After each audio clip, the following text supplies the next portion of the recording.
नमस्कार, आप देख रहे हैं 4 PM न्यूज नेटवर्क और मैं हूं आपके साथ आकांक्षा यादव।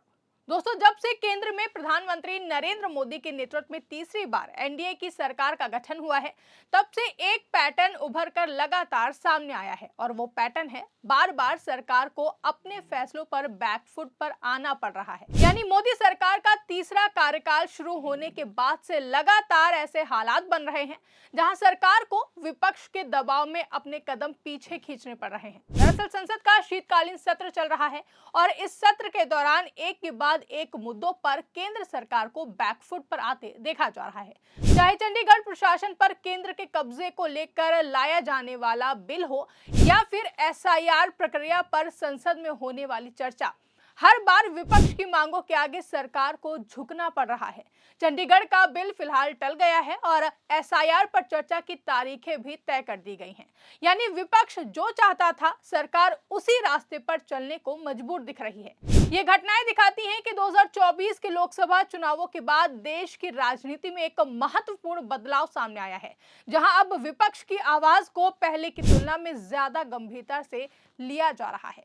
इसी बीच एक और फैसला सामने आया जिसने सरकार की स्थिति को और भी ज्यादा असहज कर दिया और वो फैसला था नागरिकों की जासूसी से जुड़े संचार साथी मोबाइल ऐप का, जिसे हर मोबाइल फोन में प्री इंस्टॉलेशन को लेकर सरकार ने 3 दिनों तक अलग अलग बयान दिए और आखिर में फैसला वापस लेना पड़ा। जब सरकार ने अपने आदेश को वापस लिया तो विपक्ष के आरोपों को लेकर यह माना गया कि उनमें कहीं ना कहीं दम तो था। यही वजह है कि संसद के भीतर विपक्ष खुद को मजबूत स्थिति में और सरकार को डिफेंस मोड में दिखाने लगा है। इस स्थिति की एक बड़ी वजह यह भी है कि मौजूदा एनडीए सरकार दो सहयोगी दलों की बैसाखियों पर टिकी हुई है। वहीं विपक्ष की एकजुटता और हर मुद्दे पर एक सुर में आवाज उठाने ने भी सरकार की मुश्किलें बढ़ा दी हैं। संसद में शीतकालीन सत्र के दौरान जितने भी दिन गुजरे हैं, विपक्षी सांसदों ने संसद के बाहर लगातार प्रदर्शन किए, जिससे सरकार पर बढ़ता दबाव साफ दिखा। यही कारण है कि आज विपक्ष खुद को विजेता और सरकार को लगातार हारते हुए पक्ष के रूप में पेश कर रहा है। इसी बैकड्रॉप में आज हम अपनी इस स्पेशल रिपोर्ट में बात करेंगे कि मोदी सरकार की उन लगातार हार के बारे में जिनका फायदा विपक्ष उठाता दिखाई दे रहा है, और आज बात उस मुद्दे पर भी होगी जिसने मोदी सरकार को शायद सबसे ज्यादा बैकफुट पर धकेल दिया है, यानी कि संचार साथी ऐप की अनिवार्य प्री इंस्टॉलेशन के बारे में, जिसे लेकर विपक्ष का दावा है कि सरकार को अपने ही फैसले से पीछे हटना पड़ा है। यानी सरकार को विपक्ष के दबाव के आगे झुकना पड़ा है। मामला तब तूल पकड़ा जब केंद्र सरकार ने मोबाइल फोन निर्माताओं को आदेश दिया कि वो अपने सभी स्मार्टफोनों में संचार साथी नाम का सरकारी ऐप पहले से इंस्टॉल करके बेचे। लेकिन 2 दिन बाद टेलीकॉम डिपार्टमेंट ने बयान जारी किया कि बढ़ती लोकप्रियता को देखते हुए अब प्री इंस्टॉलेशन की अनिवार्यता खत्म कर दी गई है। विभाग ने यह भी बताया कि अब तक लगभग 1,40,00,000 लोग ऐप डाउनलोड कर चुके हैं और सिर्फ 48 घंटे में डाउनलोड की संख्या में 10 गुना वृद्धि हुई है। सरकार ने सफाई के तौर पर कहा कि जब लोग खुद से ऐप डाउनलोड कर रहे हैं तो फिर प्री इंस्टॉल करने की जरूरत नहीं है। लेकिन अब सवाल ये उठता है कि सरकार ने इतना बड़ा यू टर्न आखिर क्यों लिया, और क्या ये यू टर्न सच में विपक्ष के दबाव का नतीजा था?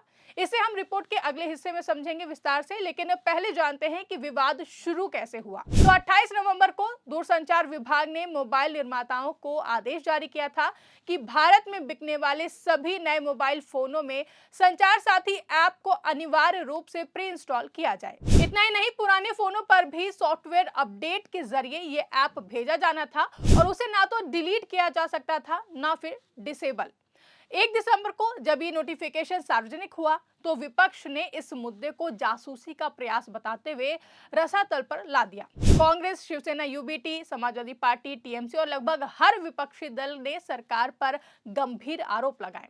कांग्रेस सांसद प्रियंका गांधी वाड्रा ने कहा कि ये सीधा सीधा लोगों की प्राइवेसी पर हमला है। ये एक स्नूपिंग ऐप है और इससे नागरिकों की निगरानी का रास्ता खुल जाता है। उन्होंने सरकार पर तानाशाही थोपने का आरोप लगाया और कहा कि साइबर धोखाधड़ी रोकने का प्रयास होना चाहिए, लेकिन इसका मतलब ये नहीं है कि सरकार हर नागरिक की निजी बातचीत पर नजर रखे। प्रियंका गांधी ने साफ कहा कि नागरिकों को अपनी निजी बातें करने का अधिकार है, बिना इस डर के कि सरकार हर संदेश पर नजर नजर रख रही है। उन्होंने कहा कि ये सिर्फ एक ऐप की बात नहीं है, पूरे सिस्टम को तानाशाही बनाने की कोशिश है।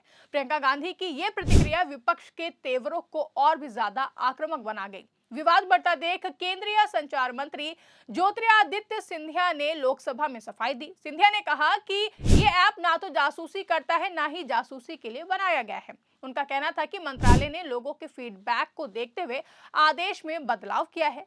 सिंधिया ने कहा कि संचार साथी एक कस्टमर प्रोटेक्शन ऐप है और अगर किसी को इसे फोन से हटाना हो तो वो हटा सकता है। उन्होंने इसे ऑप्शनल बताया और कहा कि अगर कोई रजिस्टर नहीं करेगा तो ऐप एक्टिव ही नहीं होगा। लेकिन समस्या यही थी, मंत्रालय द्वारा जारी नोटिफिकेशन में साफ लिखा था कि ये ऐप डिलीट नहीं किया जा सकता है, जबकि सिंधिया संसद के बाहर कह रहे थे कि ऐप डिलीटेबल है। आदेश लिखित था, बयान मौखिक। इसलिए विपक्ष ने कहा कि सरकार झूठ बोल रही है और भ्रम फैला रही है। विपक्ष के इस विरोध ने सरकार को सवालों में घेर दिया। मामला इतना गर्मा गया कि सरकार के भीतर ही ये साफ होने लगा कि आगे दबाव झेलना मुश्किल होगा। इसके बाद सरकार की तरफ से नया नोटिफिकेशन आया जिसमें अनिवार्यता हटाने की घोषणा कर दी गई। यानी विपक्ष के आरोपों और दबाव के बाद सरकार को अपना फैसला पलटना पड़ा। लेकिन असली वजह सिर्फ विपक्ष नहीं था। असली झटका सरकार को तब लगा जब दुनिया के दो सबसे बड़े ऑपरेटिंग सिस्टम एप्पल का iOS और गूगल का एंड्रॉइड ने इस आदेश को मानने से साफ इनकार कर दिया। दोनों कंपनियों ने प्राइवेसी और सिक्योरिटी के आधार पर कहा कि वो किसी सरकारी ऐप को अनिवार्य रूप से प्री इंस्टॉल नहीं कर सकते हैं और ना ही ऐसा ऐप जिसे यूजर डिलीट ना कर सके।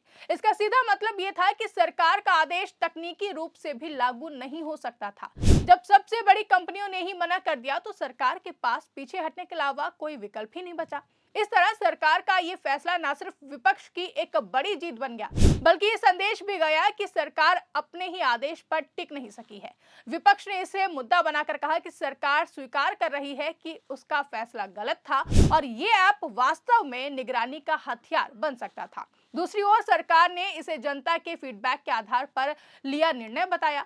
लेकिन राजनीतिक हलकों में ये माना जा रहा है कि यूटर्न लेने का मेन कारण विपक्ष का दबाव और टेक कंपनियों का ठंडा रुख था। कुल मिलाकर संचार साथी ऐप का मामला उस दौर का प्रतीक बन गया है जहां केंद्र सरकार बार-बार संकटों का सामना कर रही है और विपक्ष हर मुद्दे पर उसे घेरने में सफल दिखाई दे रही है। चंडीगढ़ प्रशासन का मामला, एसआईआर पर चर्चा और अब ये ऐप विवाद, इन सभी ने ये धारणा बना दी है कि मौजूदा कार्यकाल में सरकार की पकड़ कमजोर हुई है, जबकि विपक्ष पहले से ज्यादा एकजुट और आक्रामक है।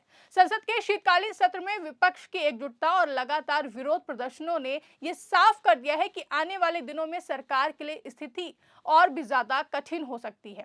ऐसे में अब मामला सिर्फ एक ऐप का नहीं बल्कि सत्ता और विपक्ष के बीच बदलते समीकरणों का संकेत बन चुका है, जहां मोदी सरकार अब विपक्ष की एकजुटता के चलते बैकफुट पर आती दिखाई दे रही है।